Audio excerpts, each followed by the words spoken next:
Hello hello, aujourd'hui Mounette et moi on vous montre le déménagement de l'atelier parce que ça y est, on a enfin emménagé. La dernière vidéo YouTube que j'ai postée avant mon retour, c'était un cover d'une chanson qui a un sens tout particulier pour moi et qui vous montrait l'aventure dans laquelle on s'est embarqué mon mari et moi, soit l'achat et la rénovation d'une maison.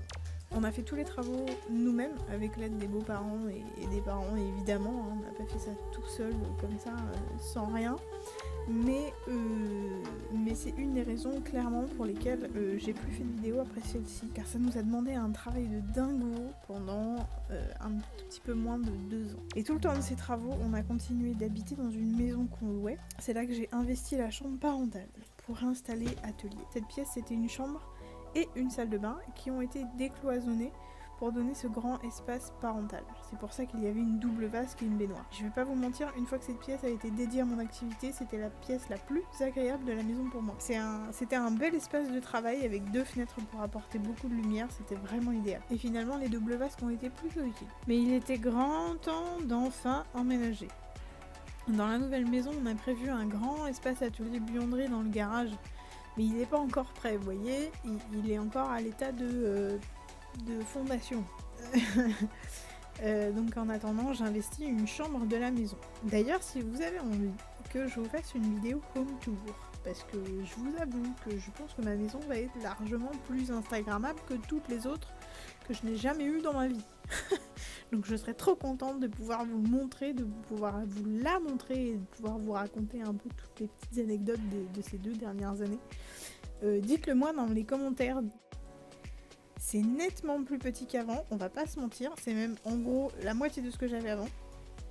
Ça va être tendu pour tout caser dans une seule pièce, d'autant que j'ai décidé d'installer ma bibliothèque de pelote en plus de tout le reste. On a tout transféré en l'espace d'1 semaine à peu près, et en fait on a fait un grand voyage avec ma table de travail, mes planches, mes étagères et tout ça, et ma petite Mounette qui vit dans l'atelier exclusivement. Ça a été assez folklore parce que le jour où on a fait le transfert de Mounette, il pleuvait.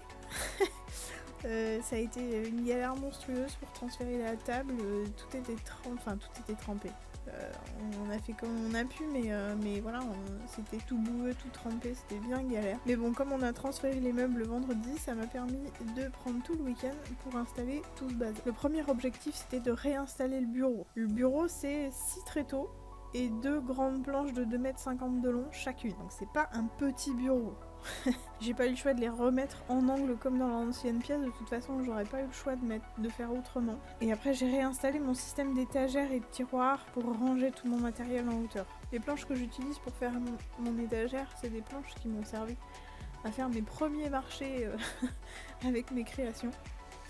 Et les blocs de tiroirs que j'ai moi-même customisé, je les ai trouvés à Emmaüs. J'aime bien ce système parce que ça me permet d'exploiter davantage la hauteur et ça me permet d'avoir beaucoup plus d'espace de rangement et de décoration. Une fois que ça a été fait, j'avais un espace dégagé qui m'a permis de monter mes étagères pour pouvoir stocker mes caisses de tissu et commencer à déblayer les cartons. Comme vous pouvez le voir sur l'image, on est en train de tout démonter parce qu'en fait je me suis rendu compte que j'avais mal choisi l'emplacement des planches dans l'angle, ce qui me faisait perdre énormément de place dans le bureau, donc on a modifié ça en même temps que je rangeais l'étagère de tissu. Et puis la deuxième du coup, qui est la fameuse bibliothèque de pelote. Avant, quand j'étais dans l'ancienne maison, elles étaient triées par couleur. Alors ça faisait un chouette effet.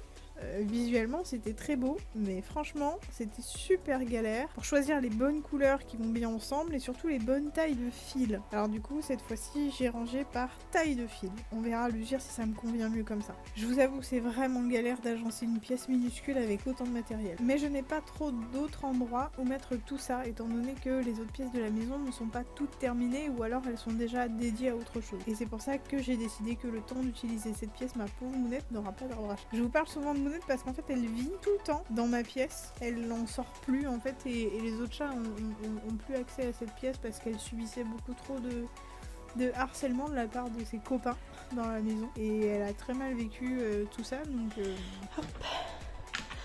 hop et voilà, T'es la première arrivée à la maison, regarde.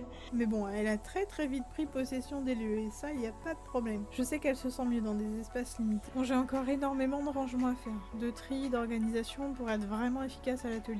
Mais bon, j'ai pris conscience que j'avais déjà énormément de tissus et de pelotes à recycler pour vous. Alors je me suis remise très vite au travail, notamment pour vous proposer des choses très sympas pour Noël. Donc pensez à vous abonner à cette chaîne YouTube et aussi à me suivre sur mon compte Instagram, c'est important parce que c'est là que presque tout se passe, en tout cas, parce que je partage mon quotidien, je partage mes idées, je vous pose aussi beaucoup de questions, parce que finalement, mes créations, c'est pour vous que je les fais. Donc j'ai envie qu'elles se rapprochent au plus de vos besoins, de vos envies. Et j'espère que cette vidéo vous a plu. Si oui, n'oubliez pas de la liker, c'est super important pour soutenir les contenus que vous aimez.